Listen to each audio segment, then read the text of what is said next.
You ask Tiger to calculate. This deals with linear inequalities with one unknown. The final result is x smaller than 6. Let's solve it step by step. Group all constants on the right side of the inequality. Subtract 7 from both sides.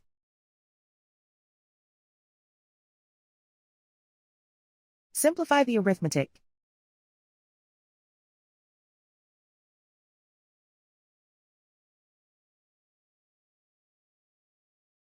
Isolate the x.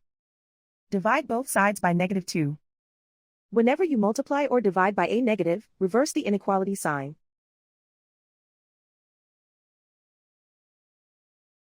Cancel out the negatives.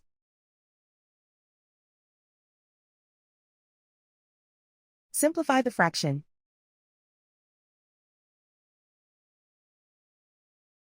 Cancel out the negatives.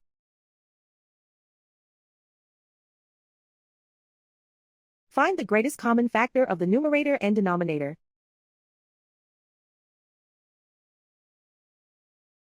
Factor out and cancel the greatest common factor.